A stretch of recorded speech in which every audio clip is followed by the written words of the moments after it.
کہ جس دور میں جس چیز کا عروج ہوتا تھا نبی کا معجزہ بھی اسی قبیل کا ہوتا تھا۔ مثال کے طور پہ حضرت موسیٰ علیہ السلام کے دور میں جادو کے فن کا عروج تھا، گھر گھر جادوگر پائے جاتے تھے، تو اللہ نے اپنے نبی حضرت موسیٰ علیہ السلام کو جو معجزہ دیا وہ ایسا تھا جو جادو کے فخر کو توڑتا دکھائی دیتا ہے۔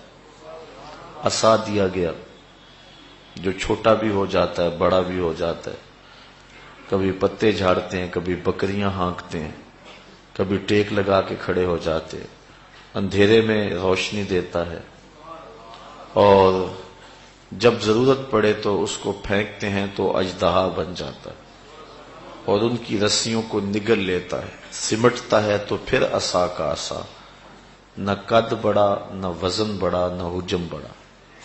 چونکہ یہ جادوگری کے فن کا عروج تھا تو اللہ نے اپنے نبی کو جو معجزہ دیا وہ جادو کے فخر کو توڑتا ہوا دکھائی دیتا ہے۔ حضرت داؤد علیہ السلام کا دور دیکھیے، یہ آہن گری کے فن کے عروج کا دور تھا۔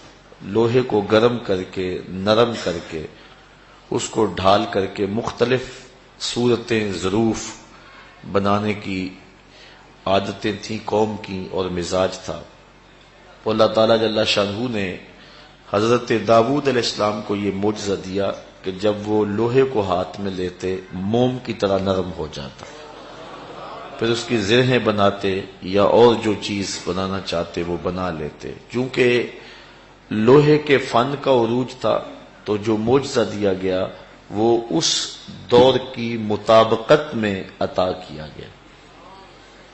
حضرت عیسیٰ علیہ السلام کا دور دیکھیے، یہ طب یونانی کے عروج کا دور تھا۔ حکیم بکرات، سقراط، حکیم افلاطون، حکیم جالینوس، ان لوگوں نے ہر مرض کی تدبیر، تشخیص اور علاج معالجہ دریافت کر لیا تھا۔ صرف 3 امراض کا علاج ان سے نہیں ہو سکا تھا۔ مادر زاد اندھے کی آنکھوں میں روشنی نہیں بھر سکتے تھے، کوڑی کے جسم کو شفا نہیں دے سکتے تھے، تیسرا ان کے پاس موت کا علاج نہیں تھا۔ باقی یونانی اطباء نے ہر مرض کا علاج دریافت کر لیا تھا۔ جب حضرت عیسیٰ علیہ السلام تشریف لائے تو حضرت عیسیٰ علیہ السلام کے دور میں طب کا عروج تھا، تو اللہ تعالیٰ نے انہیں جو معجزات عطا فرمائے وہ یہ تھے کہ انہیں ید بیضا دیا اور انہیں یہ طاقت دی کہ جب وہ کسی نابینے کی آنکھوں پہ ہاتھ رکھتے تھے تو اس کی آنکھوں میں روشنی آ جاتی تھی، جب کسی کوڑی کے جسم پہ اپنا دست نور پھیرتے تھے تو اس کو شفا مل جاتی تھی، مردے کو ٹھوکر مارتے تھے وہ اٹھ کے باتیں کرنے لگ جاتا تھا۔ طب یونانی میں ان 3 امراض کا علاج نہیں تھا، تو اللہ نے اپنے نبی کو ان 3 امراض کا علاج دے کر کے مبعوث فرمایا۔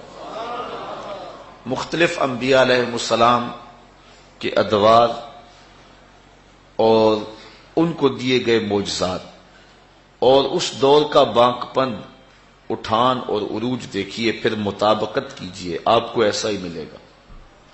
جس دور میں جس چیز کا عروج رہا ہے نبی کا معجزہ اس فخر کو، اس افتخار کو توڑتا ہوا دکھائی دے۔